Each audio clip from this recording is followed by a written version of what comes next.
We're going to start with some very, very basic review of the notion of Devarim, of Deuteronomy.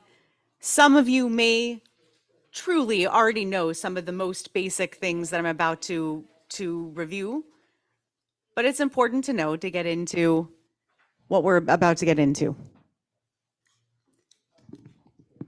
Devarim is the fifth book of the Torah. We're about to start it next week. Wherever you may have done morning prayers this morning, you may or may not have actually done a siyum on the book of Bamidbar, the fourth book. You may or may not have finished it completely, because if you did a triennial reading, even though it was the double Torah portion of Matot Maseh, you may or may not have gotten to do the moment of Chazak, Chazak, V'nit Chazek, of finishing the Torah portion, because we are in the first of 3 years of the Torah reading cycle. And in that first of 3 years, we don't wrap up. We only read the first third of that Matot Maseh reading cycle.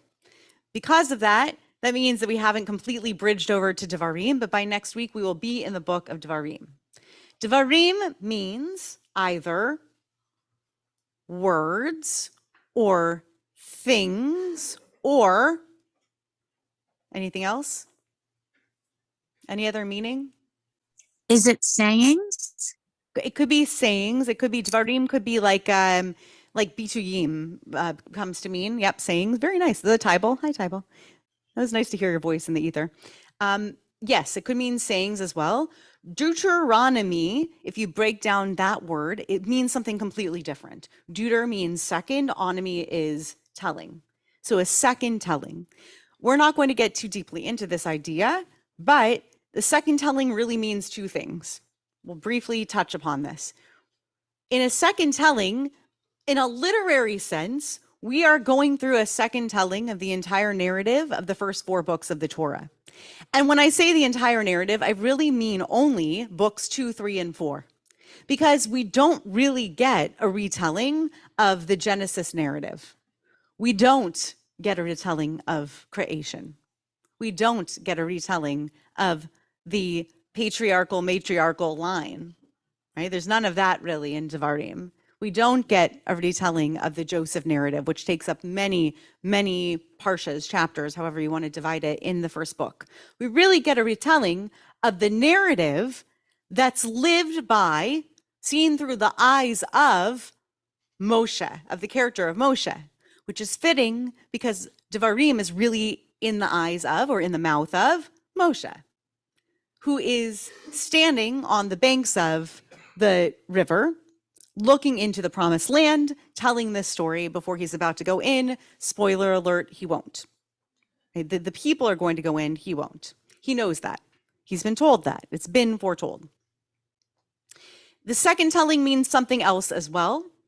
The second telling has to do with the fact that this book, this fifth book of the Torah, may well be referred to in a later prophetic book that we receive as a part of our Hebrew biblical canon. This may be a book that was found later and really is a second telling of our early biblical canon. It may very well be that the authorship behind it is a different authorship. So it really may be a different telling, not just a second telling by the very same divine-ish authorship of these first books, but it may really be a second telling. The reason why I bring all this up is that we're about to look at a story that we looked at not that long ago. We just learned not so long ago in Parshat Shalach Lecha the story of the spies. Those who were sent into the land when God said, send forth scouts, spies, into the land, go have them look into the land and see what they can find. And then they came back and we heard their reports, and there were consequences to those reports. And now we're going to see the Deuteronomy. We're going to see the second telling of that story. And we're going to look at the consequences. And in the second telling of this story, in hearing a story for a second time, as is always the case when you hear a story for a second time, we can learn new things. This time, I'm not going to ask us to look side by side at the narrative, first when we saw it and second when we saw it in Devarim, but rather we're going to look at what the commentators have to say about this particular framing in the book of Devarim. Got it? So let's take a look as it appears in the first chapter in the 25th verse.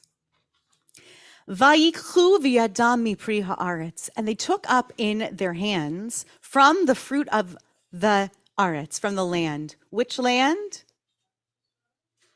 Eretz Yisrael. And who yichud, who took it in their hands? The spies, right? All of the spies. They all took up. Some of them, all of them, they took up the fruit.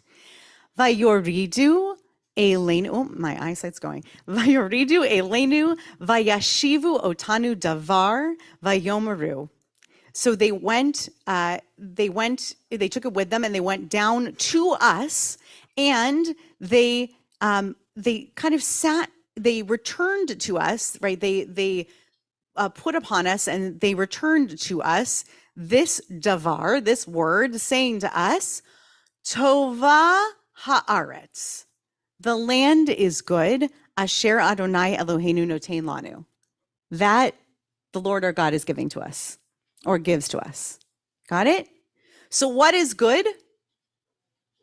The land. What's their proof? Look at this fruit. It's delicious, right? And then what do they say? What follows that part of their report? But what?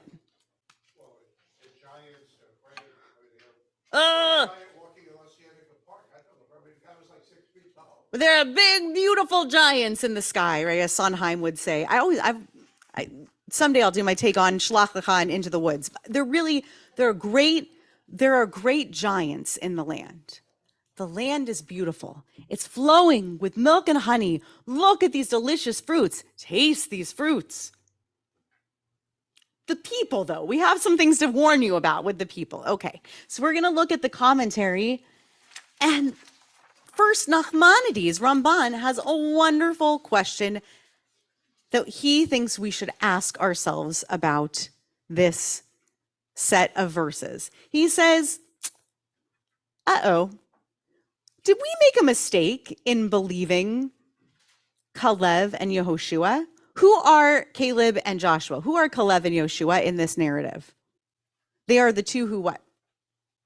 You said God will give us the land, all will be good, we will persevere, even though we think that these people are greater than we are, or greater than God, that we introduce. They came back. They are known as the spies who made the good reports. They came back and they said, don't you worry, whatever is there, we can take them. We've got it. Not only can we take them, God will make sure that we can take them. They came back and they're known as those spies. He said, should we have believed them though? Think about this for a minute. He said, who are those who spoke well of the land? These were Joshua and Caleb. And he said, that's what, he says that Rashi's language in the Sifre, meaning Rashi, the 11th to 13th century commentator, French commentator, that when he reads the Sifre, which is an old commentary, he reads that verse, chapter 1, verse 25, saying that it was Caleb and Joshua who came back and said that the land was good. But Nachmanides says, no, that's not what happened. What happened was everybody came back and said, the fruit is delicious. Caleb and Joshua said, let's go. And the rest of them said, the fruit's delicious, but the people are terrifying. There's no way we can take this land. And he asks, I wonder, if so, what is this complaint against them?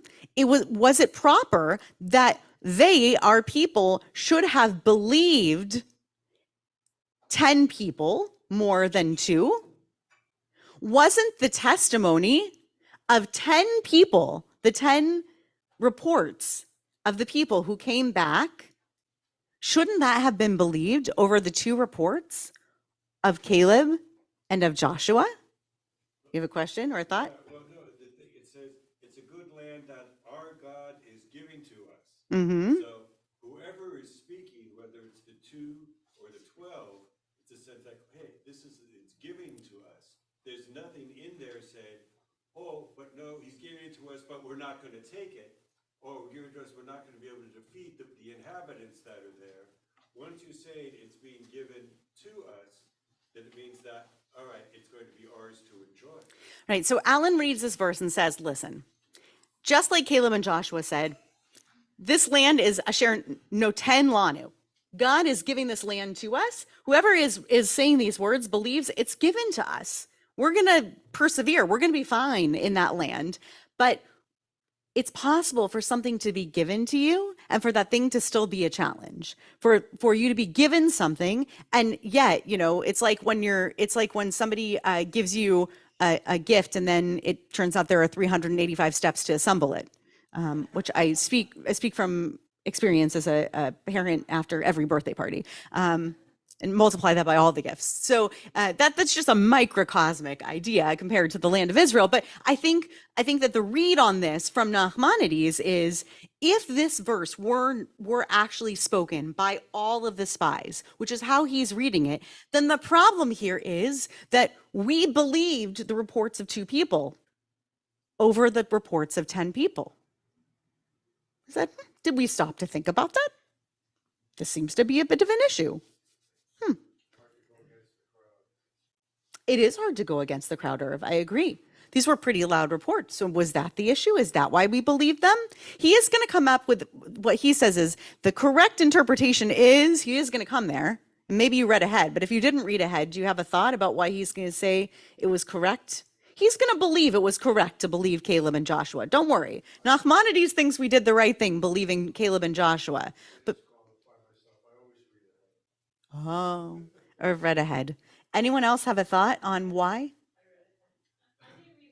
Okay. Sandra didn't read ahead and she wants to. I had 2 thoughts. One is because, faith in Hashem, right? That's like the others are saying God said that he's giving us to it, but yeah, no thanks. and Yoshua and Caleb said, yeah, God's giving us to us, let's go, right? So they're both saying it's a lovely land, and 2 people are having faith that God, what God foretold is gonna happen, and so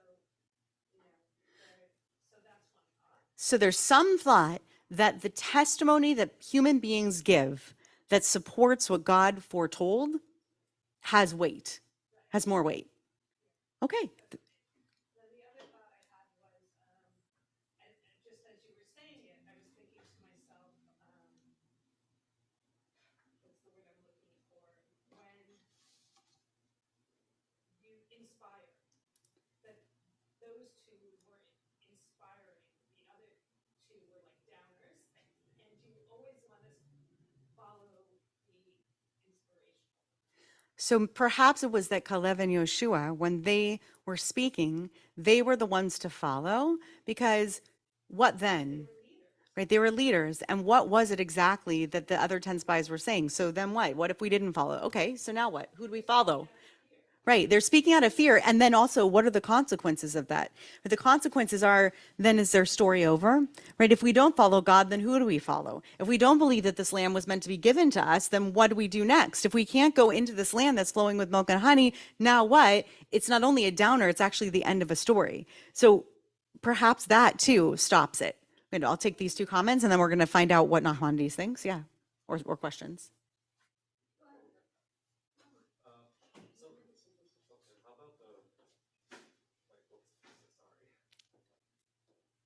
So what if they need the most accurate report? I mean, even if it's negative information, God's telling them to go forth. It doesn't matter what the report says really, but you need to know if there are giants coming in there, and you need to fight giants. And then if there are giants, you need to fight them in a different way than you fight normal people. I would just think bad news is still news that you need to know. You can't just say everything's good news and then fight in ignorance.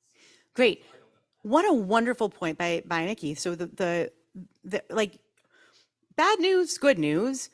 What you need is accurate spies, right? What we were told is send some people to the land to scout it and tell us what's there. great that like that the plums are delicious. I'm so glad to know that, right? Like, or more accurately, the dates, right? The dates are fantastic. But what we really need to know is what we're facing militarily, right? And we need to prepare ourselves as a people. So bad or good, we really need to know what we're coming to. So does it really make it such that they're bad spies? They're actually accurate if those people are there, unless they're not actually huge and terrifying enemies whom we face, but rather they're only huge and terrifying because they're facing those people from a point and a place of fear. And that's one of the questions that our commentators are asking. So I'm completely with you. And there's a live and open question among our commentators. How terrifying were those people when they saw them? Was it just a matter of perspective? So that's the open question. You know, it just hit me when I took a walk and I saw a gentleman. He was easily 6'2", but he was built like really strong looking. No. Anyway, I'm thinking, it just hit me when I was walking. It's funny, Parsha is the same. These folks were slaves for 400 years. They weren't exactly he-men, probably themselves. They're in the desert. Mana doesn't sound like it was too fattening, you know. So they probably were people who they would not want to meet in a dark alley or even a lighthouse. You know, if 10 people were walking around with the size who was walking on the same path with me, I'd be terrified too. I mean, the big, strong people. If you're not that big and strong, it's you know. Yeah. For the 5 feet 5 inch people. Yeah. Yeah. Maybe there's something worthy. 6'5" people, you wouldn't be so sorry to do battle. So your suspicion is that they sent all short people and they were all terrified because everyone was no. It is very right. It might be a very scary experience. You're right, to go and find people who had been not slaves for the past 400 some years, not coming out of trauma, not necessarily coming as a ragtag band of people, but rather coming and facing a people who are militarily trained. Yes, Nachmanides in this case. Yeah.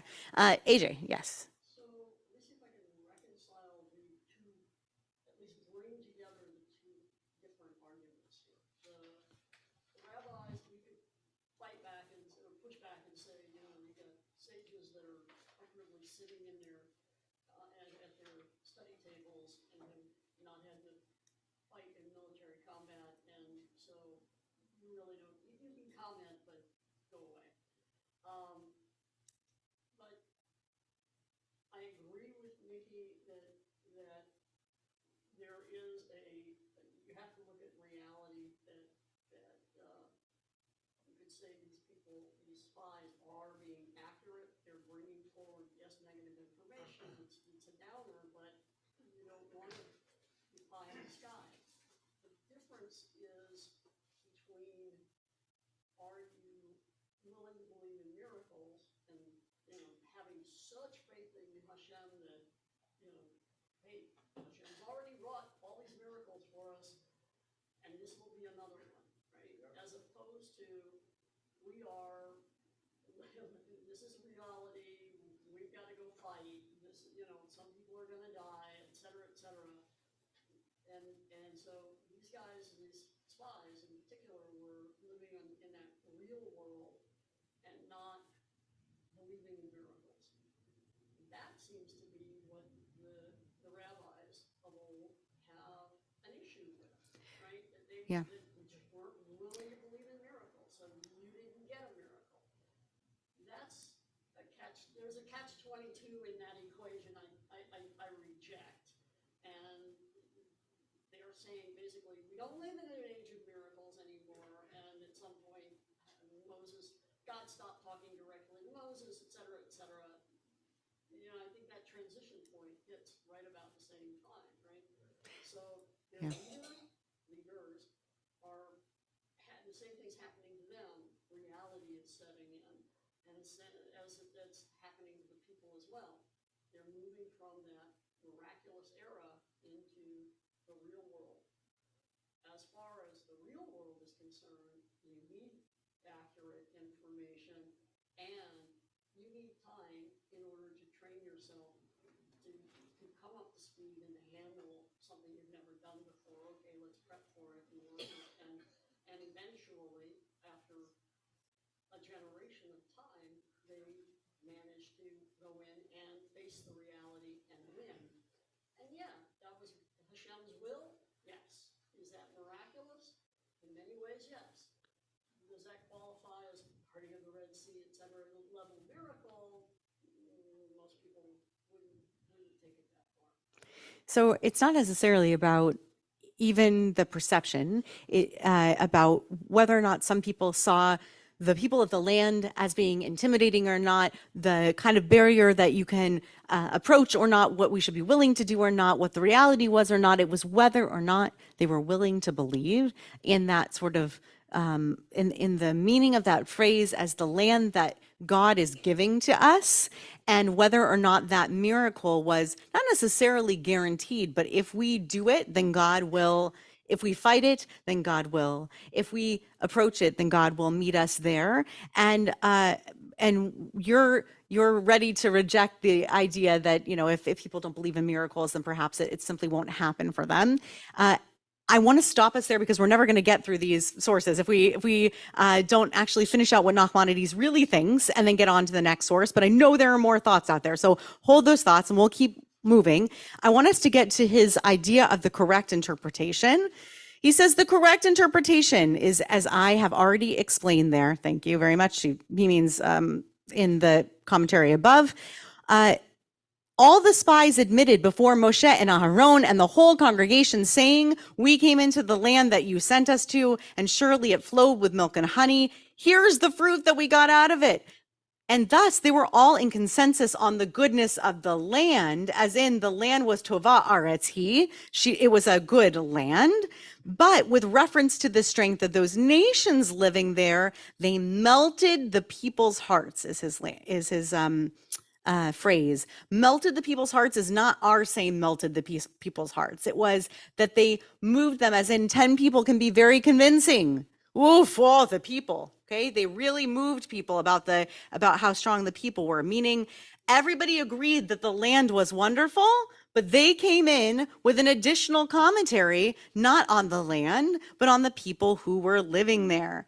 Then when the 10 spies saw that Joshua and Caleb were encouraging the people to wage war, it was that the spies came to the children of Israel, not there gathered in the presence of Moshe, and they disseminated a slanderous report about the land to the effect that it is a land that eats up the inhabitants there. This is what Moshe meant when he stated that you murmured in the tents.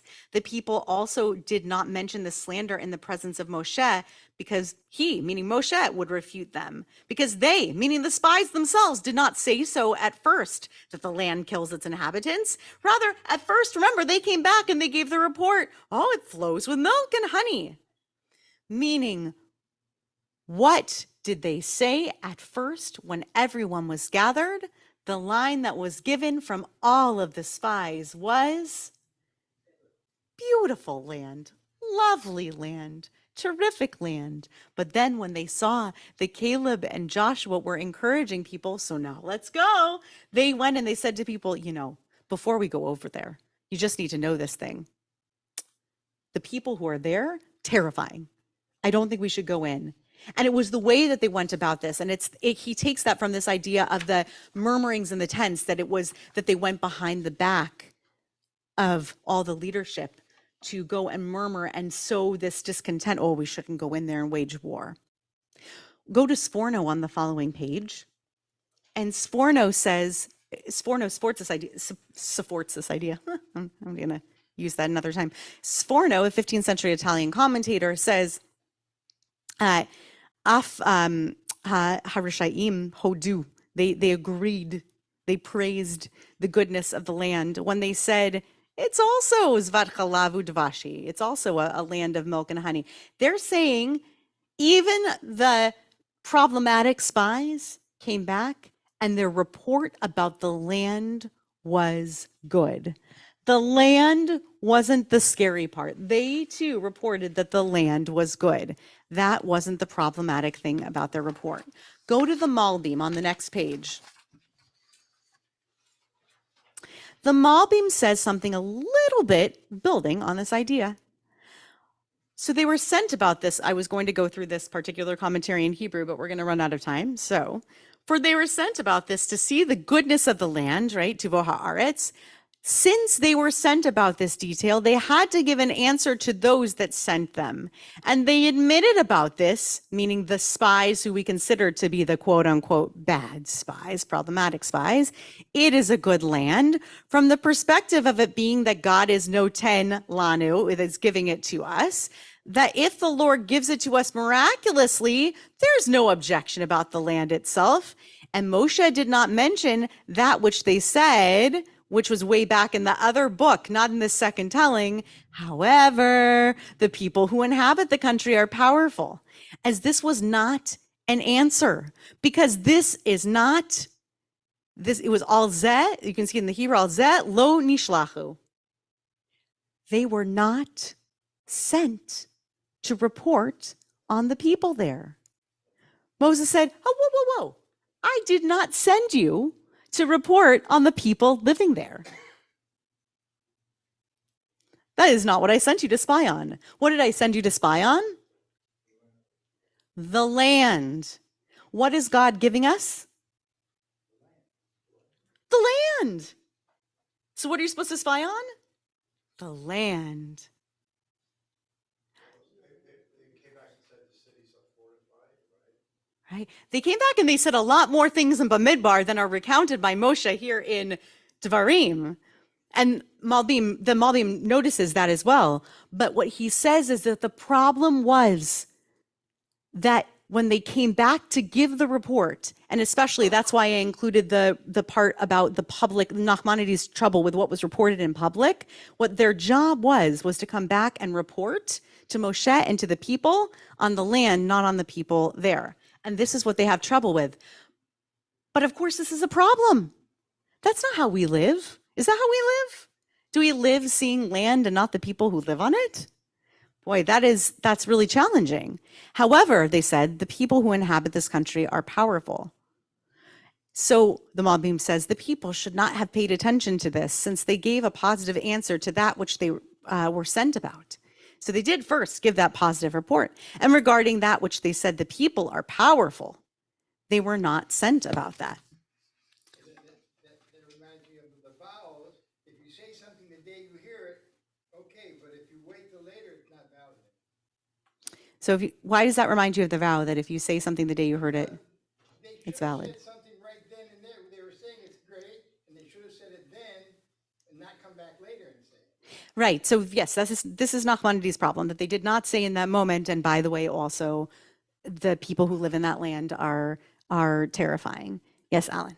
In Lech Lecha, Mhm.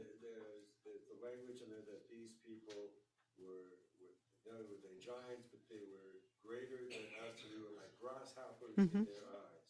And the rabbis comment about that, saying, well, it shows that they had no faith in themselves. It's one thing to scout objectively about the people, but to project, how would they possibly know that they were like grasshoppers in the eyes of the people there? It shows that there was a lack of faith, a lack of belief that it was going to happen, and so much so that there's even a midrash that says that they gadol bimenu, that they are greater than us, but it also means can be greater than him and greater than God.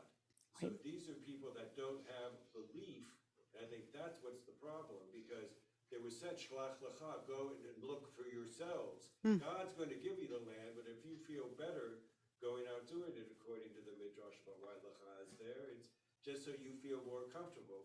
There's no question we're going to win, because it's already been promised to us beforehand.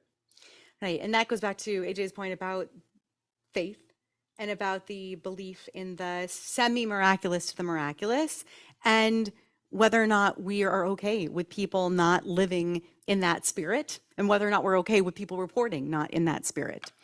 I'm going to invite you on your own time to read this other piece about testimony from the Mishnah Torah, because what I want to do is bring you back to a little bit of resonance, a little bit of consonance, trying to make ourselves feel like we can maybe understand from the perspective of the rabbis why it was that it bothered them so very much that the spies who were sent to scout out a land came back and commented on the people.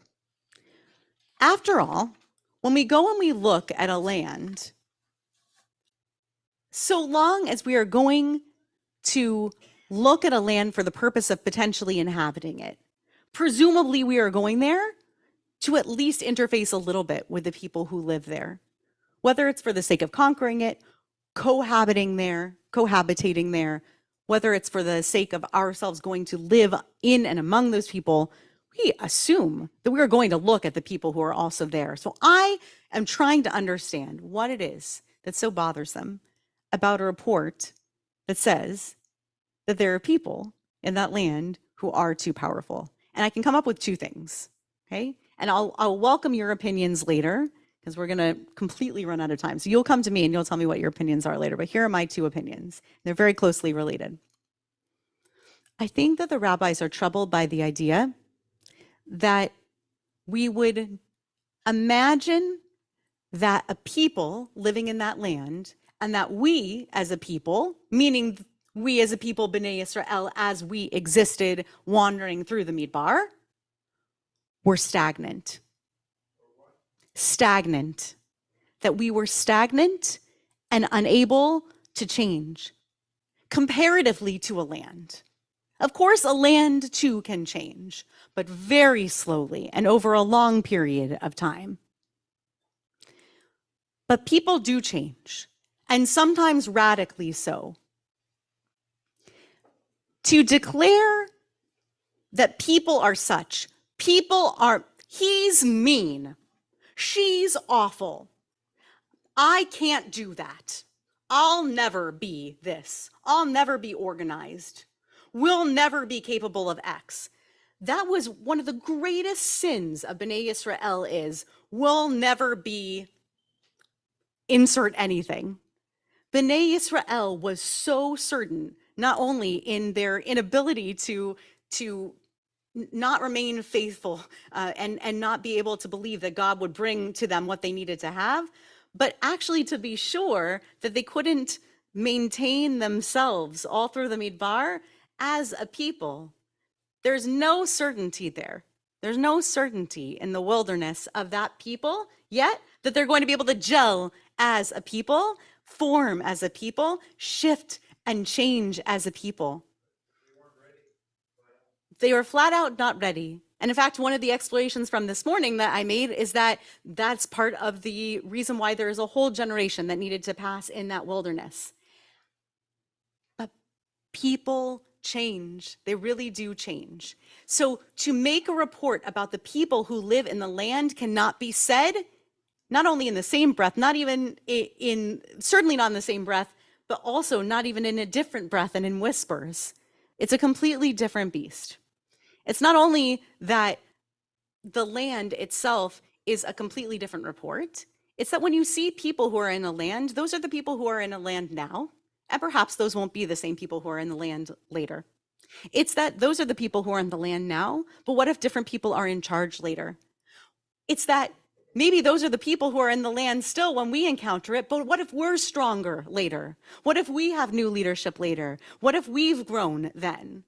So to believe in that is to believe in a growth mindset, and to believe that the universe changes, and to believe that even though land is land, and this is the land that's being given to us, God gives land, but God does not give who we are. And God doesn't give who other people are. That's constantly shifting, and that's constantly changing. So if I'm going to believe there's a difference in the reports, that's what I can believe. That there's something to believing that people can change, even our enemies, maybe especially our enemies, believing that that was the report then, but perhaps the report can change, and that there's always a possibility for shift, both for our enemies and also for us. And I welcome your insights offline, and I'll wish you a Shabbat Shalom.